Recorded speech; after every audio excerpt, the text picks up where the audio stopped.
Hello, it's Shawn Tuttle at The Natural Professional.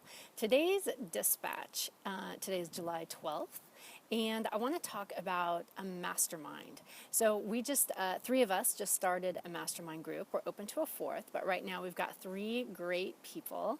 And I wanted to point out three things that came up for us that will help you in maybe having a more successful mastermind when you get yours going, or something to add to yours if you don't already have it.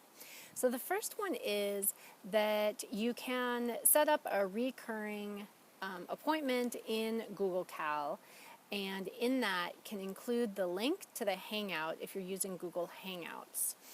So this is beside the fact that we had trouble getting our Google Hangout going on the first one, but we finally got the link straightened out, and so that link is in the recurring appointment. So it's just really easy to get to our designated meeting spot. So that's one. One, of course, put it in your calendar as a recurring event, but if it's connected with Google Hangouts, then you can put the link directly in that calendar item.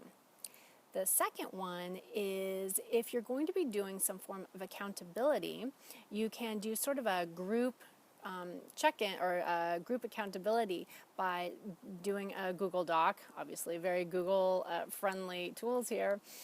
So we started one in a Google Doc, and I just created a table, put each of our names on it, and stuck the date in there, and so that we can keep adding to that.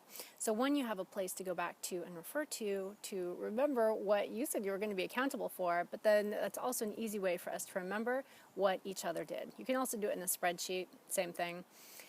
And then the third one, and this one kind of gets to the heart and soul and spirit of your group. It's always, it's generally a good practice to open up a circle of any kind with an acknowledgement of who's present, and in our case we decided to do sort of an emotional check-in at the beginning. So this is different than taking time for each of us to have the floor and talk about whatever we want to talk about.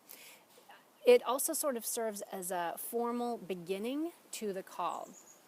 At the beginning of the call, we each get just a few seconds, like not more than 30 seconds, to just state where we are in the moment. If it's been a really crazy day, if it's been really frantic, have there been family emergencies, are you feeling really great and you're really hyper? And it just kind of helps people land and get on the same page. And so it's just sort of a quick state of being check-in.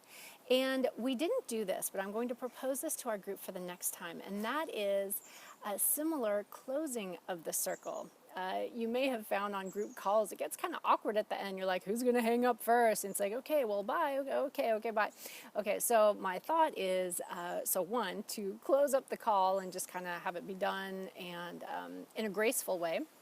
And then also to close the circle that's been opened. And my suggestion that I'm going to try out with my group is to say one thing that I am grateful for, having been on this call with them. And so again, we can go around the circle and each take really only like 15 or 20 seconds per person. And at the end of that round, goodbye and the hang up. So you've got an opening of the circle at the beginning, a closing at the end, and it's just sweet and graceful. That's the Daily Dispatch for today, and I will see you next time.